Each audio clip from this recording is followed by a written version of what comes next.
அனைவருக்கும் வணக்கம்.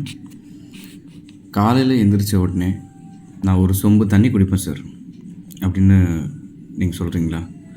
காலையில் எந்திரிச்ச உடனே இவ்வளோ தண்ணி குடித்தா தான் நல்லது, காலையில் எந்திரிச்ச உடனே சுடு தண்ணி குடித்தா தான் நல்லது அப்படின்ற மாதிரியெல்லாம் நிறைய கருத்துக்கள் இருக்குது. அது சரியா தவறா அப்படின்றத நம்ம தெளிவாக தெரிஞ்சுக்கலாம். ஃபார்முலாங்க, தாகம் எடுத்தால் மட்டும்தான் தண்ணி குடிக்கணும். கடமைக்காக குடிக்கிறதோ நல்லது அப்படின்றதுக்காக குடிக்கிறதோ கூடாது. உடல் எப்போ நமக்கு தண்ணி கேட்குதோ, நீர் சத்து எப்போ உடலில் குறையுதோ அப்போ தான் உடம்பு எனக்கு தண்ணி குடித்து அந்த நீர் சத்தை பேலன்ஸ் பண்ணு அப்படின்றத தாகம் வழியாக நம்மகிட்ட கம்யூனிகேட் பண்ணும். காலையில் எழுந்திரிச்ச உடனே உங்களுக்கு தாகமே இல்லை அப்படின்னா நீங்கள் தண்ணியே குடிக்க வேண்டாம்.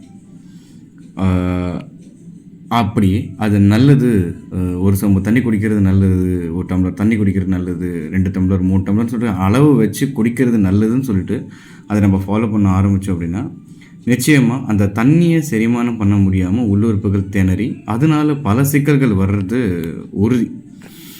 அதனால் தாகம் இருந்தது அப்படின்னா தண்ணி குடிங்க, தாகம் இல்லை அப்படின்னா தண்ணி குடிக்க வேண்டாம். காலையில் எழுந்திரிச்ச உடனே ஹாட் வாட்டரை குடிச்சே ஆகணும் அப்படின்றதெல்லாம் நீங்கள் அனலைஸ் பண்ணணும். வெதுவெதுப்பான தண்ணி குடிக்கணுமா இல்லை பச்சை தண்ணி குடிக்கணுமா அப்படின்றத நீங்கள் தான் முடிவு பண்ணணும். அதுவும் தாகம் இருக்கா இல்லையான்னு பார்த்துட்டு தான் நீங்கள் முடிவு பண்ணணும். குளிர்காலங்களில் சுடு தண்ணி குடிக்கணும் போல் இருக்கலாம், அப்போ சுடு தண்ணி குடிச்சிக்கலாம். வெப்பமான காலங்களில் பச்சை தண்ணி குடிக்கணும் போல் இருக்கும், குடிச்சிக்கலாம். ஒரு சில நேரங்களில் தண்ணியே தேவைப்படாது. தண்ணி தேவைப்படலை அப்படின்னா நல்லது அப்படின்ற பேரில் அப்போ நீங்கள் குடிக்கக்கூடாது. தாகம் எடுத்தால் தான் தண்ணி. அதே மாதிரி ஒரு நாளைக்கு எவ்வளோ தண்ணி குடிக்கணும், எவ்வளோ அமௌண்ட் குவான்டிட்டி ஆஃப் தண்ணியை நம்ம குடிக்கணும் அப்படின்றத அறிவால் நம்ம முடிவு பண்ணக்கூடாது. உடல் தான் முடிவு பண்ணணும்.